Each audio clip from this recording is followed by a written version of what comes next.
Good morning, y'all, or good evening, wherever you're at. Title of my teaching is Let It Be Known. Let it be known means to tell people something. On June 23rd, Ivy let it be known to me, Nick, and Dorothy that Esteban called and said we should go see his father, Chewy, in the hospital to lift up his spirits. The doctor said that would be good for him. Chewy was in and out of our conversations as we laughed and talked about the good old days at Wimber's and some of the guests. The only time Chewy was locked in on the conversation when Ivy said, "Yvonne, come on, let's pray." I asked Chewy, "Would you like to pray with us?" He said, "Yeah," or "Hell yeah." I can't remember which. I also remember saying, "Chewy, you're going to be our miracle." When we got in the car, I could see Ivy, Nick, and Dorothy were a little bit crushed by Chewy's appearance and his weakened condition. But my state of mind was going to be the miracle that he would be for his family and us and God. Philippians 2:13, the TBT version says, God will continually revitalize you and planting within you the passion to do what pleases him. I went back once or twice a week at times, and my question to Chewy would be, do you believe you can be healed, and do you believe in miracles? He always said yes. Every time after the first visit, I always prayed with whoever was in the room with Chewy, and I always ministered healing at those times.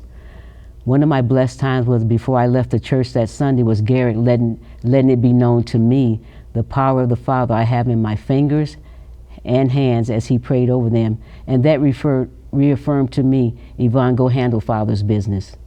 See, all of this is always Father's business. We always include him. We don't exclude him. I was so blessed by that, and guess what? The blessings kept coming that day when Chewy's father prayed with me. I was so lit. Not lit meaning intoxication, but lit with the Spirit. That day, I know Father was too, because he's the one who told me to have Esteban invite his family to come pray with me for Chewy. Even though the mom and Chewy's sister only spoke Spanish, they understood. Baby girl, when it's time to pray, it translates into any language where anybody will understand. So many times I read 1 John 3:1, like, okay, Father loves me, I'm his child, because I believe in Jesus Christ being his son and God raised him for the dead. I took that verse for granted.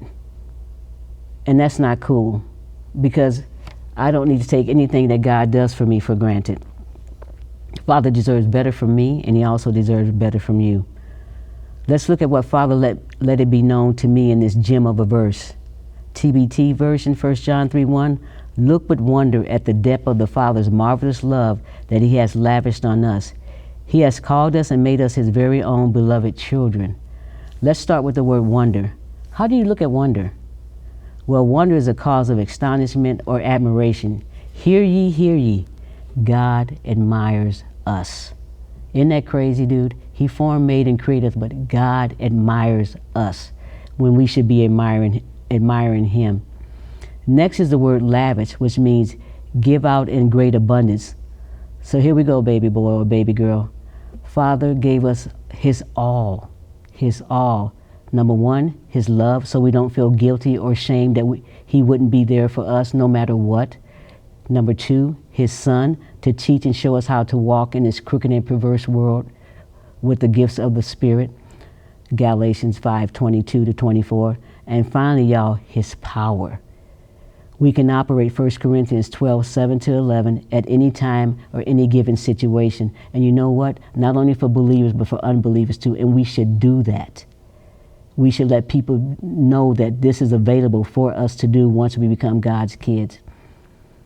By being involved with Chewy's situation, Father let it be known to me that all of his children are costly to him and the families that lose loved ones. And it touches his heart, just like it touches ours.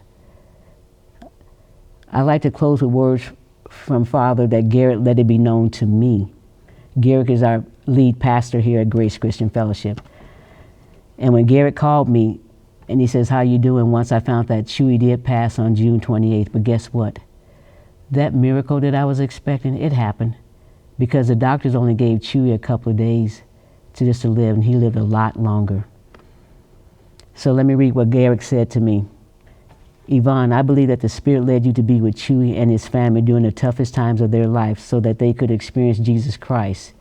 During the time that you were with his family, you represented Christ so well with your patience, steadfastness, and hope-filled mindset. I also believe that your time with them was similar to the call in ministry that of John the Baptist had. I believe that you were preparing the way for Chewy to meet Christ face to face. The Lord is so proud of your faithfulness and fixed mind that he can still do the impossible. Wow, that blew me away. And that released so much of why I was there for Chewy. And it's because God wanted me to be there for Chewy. And I loved it. I wasn't scared. I was proud to be able to pray with him, pray with his family, pray with his friends. I was so proud and thankful that I was in that situation. So guys, when you're in a situation, no matter what you may be going through health-wise or just job-wise, whatever, let people know so they can pray. Because prayers open up many doors and prayers release a lot of tension in your mind and in your body. God bless. Love you.